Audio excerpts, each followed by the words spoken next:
Imagina um lugar onde tudo é Halo. Onde eu tô aqui na 343 Industries, que é a produtora que produz o game. Os caras têm aqui o museu com tudo o que você gostaria de ver a respeito do jogo.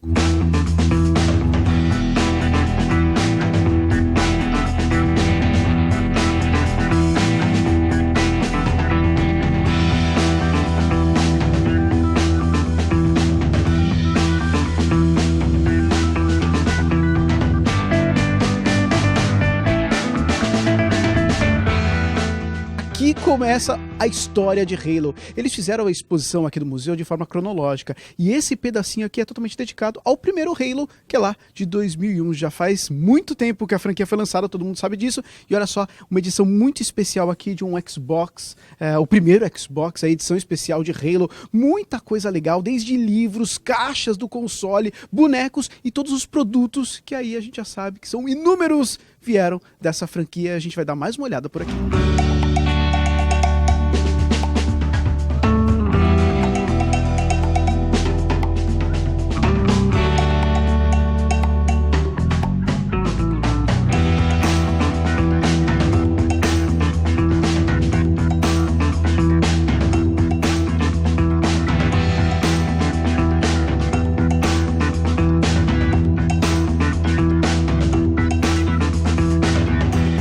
E aqui no museu tem várias roupas espalhadas por ele, assim como essa de um Elite Ultra, por exemplo. E o mais legal é que essas roupas, esses trajes, foram utilizados em momentos marcantes da franquia. Por exemplo, essa aqui foi utilizada no comercial de Halo Reach.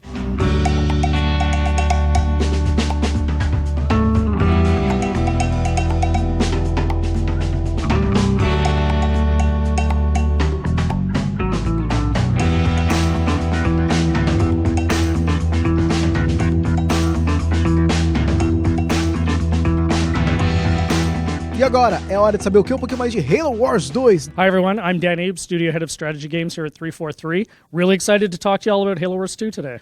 Dan, the first question is about what's the differences between this new game and the last one? Because the last one was a complete separated story in terms of the Halo franchise, complete opposite of this one, right?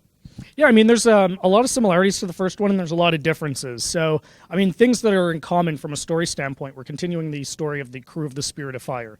And, that was something that was very, very popular. I think we were really enthused by that because we saw that fans had an appetite for stories outside of just, like the Master Chief and Cortana storyline. So basically, this story starts, they've been in cryosleep for about 28 years. But yeah, I think the big difference from a story standpoint is the first Halo Wars took place many, many years before even Halo 1, whereas Halo Wars 2 brings them into the more modern Halo timeline. So the story takes place shortly after Halo 5. So the crew of the Spirit of Fire wakes up, almost 30 years have passed. They have no idea what's happened in the last 30 years. So it's really fun from that standpoint. So you get to experience the world through their eyes a little bit. From a gameplay standpoint, there's a lot that's the same and there's a lot that's different as well, right? I think the first Halo Wars did a great job with the controls. RTS on console, always been kind of tricky. And I think the first Halo Wars just nailed those controls. So we used those controls as a starting point on console, and then we built from there. The other thing that's new is it's on PC this time, which wasn't the case. The first Halo Wars never came to PC. So Halo Wars 2 is coming to Xbox One and Windows 10 at the same time in just 2 weeks' time. It's the first time that it's happened, right? Yeah, that's the first time. In fact, that's the first time a Halo game has shipped simultaneously on console and PC. So we're really, really excited about that. So the other big thing that we've added is a game mode, right? So we've got a great story mode, we've got some great multiplayer, but we've created this all-new game mode called Blitz, which we just finished the beta for it. Hopefully people got a chance to play. Completely changes how you play RTS. There's no base building, there's no resource collection. You basically build a deck of cards. And if you've got the card, you can put the unit into play, and you're playing for domination of some control points. Whole lot of fun, really, really fast, really frantic, a lot of cool explosions. And, we got some great feedback on the beta, and can't wait for people to get their hands on the full game and, start to hear what they think. The other classic mode is still being in the game, right? The deathmatch and, of course, the campaign. Absolutely, yeah. You can't have an RTS without those things. It was funny. The reason we did Blitz was a lot of people, RTS can be intimidating. for a lot of people. Probably my favorite genre. I've been playing it since I was a kid. But it's funny, as we started talking to people around the studio, they're kind of like, oh yeah, RTS, yeah, that's kind of scary. So one thing we wanted to do was just have something for those players. So, you absolutely have to have those hardcore multiplayer modes for your RTS audience. So you've got a great campaign. We've got deathmatch. We've got domination. We've got a new game mode called Strongholds. And these are all your classic RTS multiplayer modes. And this Blitz mode is just something extra that there's a lot of depth to it. So we're getting some good feedback from hardcore fans, but we're hearing from people who've never played RTS or maybe kind of found it hard that, oh yeah, Blitz is really approachable. And, my personal hope is that if you're new to it, maybe you start there and then work your way into some of the other modes and have some fun there as well. Of course, there's a lot of people waiting so much for the campaign mode. That's huge, actually 13 missions, I think. Can you explain this a little more about these campaigns and what do you already know about it? Yeah, I'm actually really excited for the campaign. We talk a lot about Blitz, we talk a lot about multiplayer. I'm thrilled for campaign. I think we've got an amazing campaign. You play as the UNSC and you're kind of, you're working your way through it. But what's really fun for me from a campaign standpoint is story. We're doing something we've never really done in Halo before. We've got this great new bad guy called Atriox, and he completely turns everything we've done in Halo campaigns on its head. If you remember the Gamescom trailer where we announced Halo Wars 2 for the first time, we showed Atriox, this brand new villain in the universe, just beating the crap out of 3 Spartans, right? And that's something we've never done in Halo before, because Halo is traditionally, especially in our launch trailers, you see these Spartans doing amazing things and just barreling through hordes of enemy.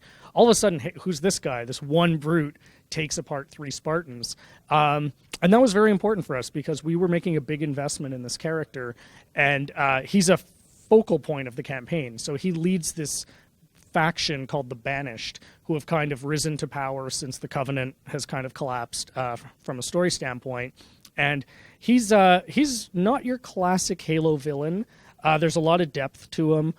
He's got some really interesting reasons for fighting, and we really wanted to create this character that was kind of not so black and white. There's some shades to it. As you start to know the character, you kind of understand why he's fighting, why he's doing what he's doing, and it makes him really, really interesting. But yeah, the campaign is great.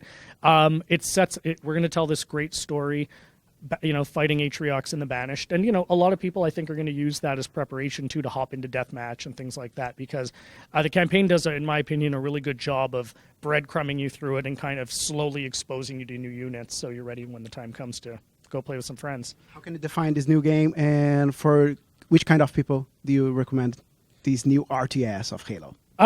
Selfishly, I think it's for everybody, right? I mean, if you're a Halo fan, you're going to love the game. It's going to feel like Halo. It's going to look like Halo. If you've been afraid to hop into Halo because of the story, because we've heard people say Halo's been around 15 years, it's kind of hard to hop in. This is your time to do it, right? Because you're playing from the perspective of this crew that's missed the last 30 years of Halo. So we assume no knowledge of the universe. So from all of that, it's a great time to hop in.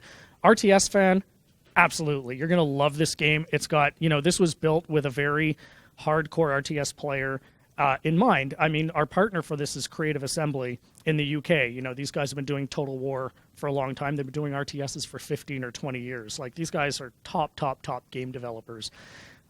If you love games, hop in and play it, right? I mean, even if you're not, a lot of people would not consider themselves a hardcore RTS player. Our goal was to make a very accessible RTS, and I feel like we've achieved that, right? It's not, if you've never played an RTS before, again, campaign's going to teach you how to play it. You're going to breadcrumb through it. We've got some modes, like Blitz, that's just very simple, very fast-paced, easy to play. And all of our multiplayer modes have skirmish. So if you don't like playing against other people, you can just play against the AI. So I'm biased, but I definitely think this is a game for everyone. É isso aí, então se prepare. O primeiro jogo da franquia Halo para PC e também para o Xbox One.